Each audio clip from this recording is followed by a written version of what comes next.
Faltando menos de um mês para o primeiro turno das eleições presidenciais e com as campanhas já na rua, com propaganda de rádio, TV, o que dizem as últimas pesquisas e qual vai ser a estratégia de Lula e de Bolsonaro nessa reta final?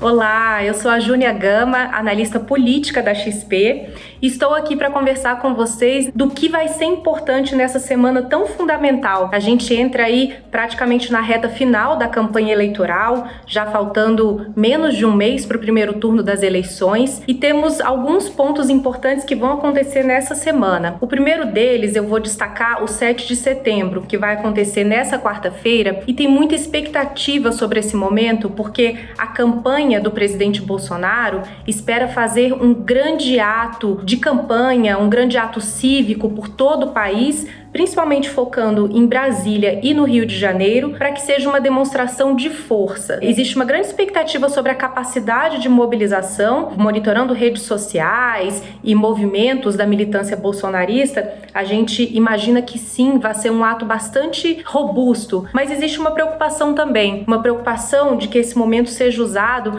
para, de alguma forma, endurecer o discurso, ter algum tipo de ataque contra o Supremo Tribunal Federal, como aconteceu em setembro do ano passado, e foi um momento de muita tensão no país e que, segundo os assessores políticos do presidente Bolsonaro, isso poderia prejudicá-lo nessa reta final até o primeiro turno. Por que isso? Porque o presidente Bolsonaro ele precisa agora buscar os votos dos eleitores indecisos, para aqueles que a gente chama de nem-nem, que não estão decididos nem por Lula nem por Bolsonaro. E a avaliação desses assessores, e é o que mostram as pesquisas, é que quando existe um endurecimento do discurso, uma radicalização, uma volta para aquela coisa mais ideológica, isso afasta esses eleitores de centro que estão muito mais preocupados com questões práticas, quem vai resolver os problemas da economia, do desemprego, da inflação, do que com questões mais relacionadas a essa pauta ideológica. Então é um momento de muita expectativa. Espera-se que o presidente Bolsonaro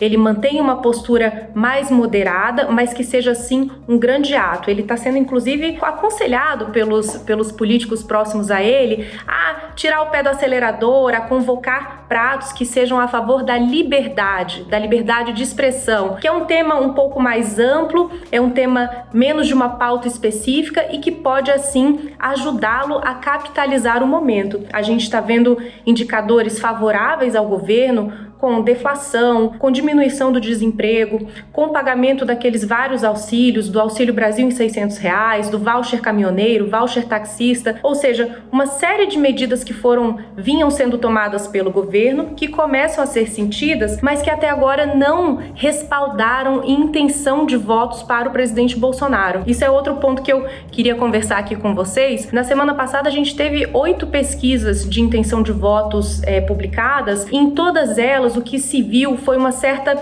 estagnação de Bolsonaro e de Lula. Então aquela diferença entre os dois que vinha diminuindo ao longo do tempo, desde o início do ano até agora, ela foi mantida na semana passada. Isso gerou alguma preocupação na campanha do presidente, porque a gente teve também na semana passada a primeira semana com as propagandas eleitorais no ar, depois do debate que aconteceu no domingo anterior entre Lula e Bolsonaro, no qual se avaliou que Bolsonaro foi melhor do que Lula, mas naquele debate também Bolsonaro deu uma escorregada, entrou em confronto com as mulheres e isso acabou gerando uma pauta negativa para ele ao longo da semana. Então, as orientações que a gente tem ouvido são de que o presidente ele fale mais para o público do centro, fale mais para o público moderado, para tentar captar esses votos que ainda estão soltos. Não são muitos os votos, porque a gente já tem ali 70% da população decidida em quem votar nessas eleições, mas o presidente precisa justamente avançar sobre esse eleitorado para poder tentar vencer as eleições. E o que a gente teve de síntese também da semana passada para cá?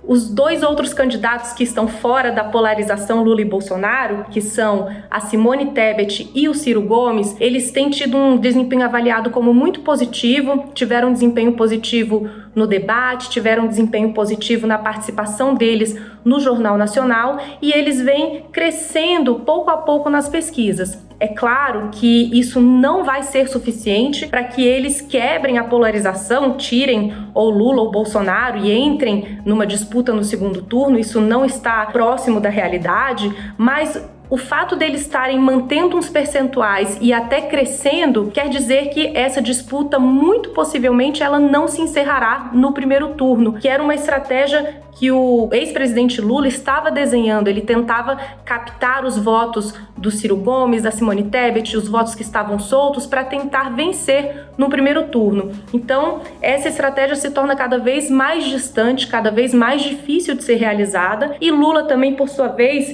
ele tem que investir nesse público de centro para poder crescer em relação a Bolsonaro, ou pelo menos manter a distância que conseguiu construir. A gente vendo o agregador de pesquisas, essa distância está mais ou menos ali na faixa de 10%. Então Lula precisa estancar qualquer tipo de perda de votos e tentar colocar o teto no presidente Bolsonaro para que não o ultrapasse. A estratégia de Lula vai ser, nesse momento, no 7 de setembro, por exemplo, ficar mais discreto, deixar para fazer um ato no dia 10 de setembro, justamente para evitar confronto. A tendência que a gente ouve na campanha do petista é de tentar algo também mais moderado, uma postura de pacificador. Justamente esse comportamento ele teve no debate, Ele foi questionado por Bolsonaro a respeito do tema corrupção e preferiu ficar ali mais na retaguarda, sem um contra-ataque. Então, essa postura de Lula, ela é um desenho estratégico que visa justamente captar esse eleitor do centro que não quer muito saber de confusão, mas ele quer saber de quem vai resolver a economia. E agora a gente tem uma expectativa, sim, de que a campanha possa esquentar de um lado e do outro nessa reta final. Esse tema corrupção, ele deve ser muito usado pelo presidente Bolsonaro para atacar Lula, e Lula, de alguma forma, deve responder, tentando manter aquela imagem do pacificador, mas de alguma forma respondendo também. Então, a tendência é que a temperatura suba, até porque o segundo turno, ele vai ser muito sobre uma disputa de rejeições. Quem tiver a maior rejeição tem menos possibilidade de vencer o pleito. Mas é isso, eu fico por aqui e na semana que vem tem mais.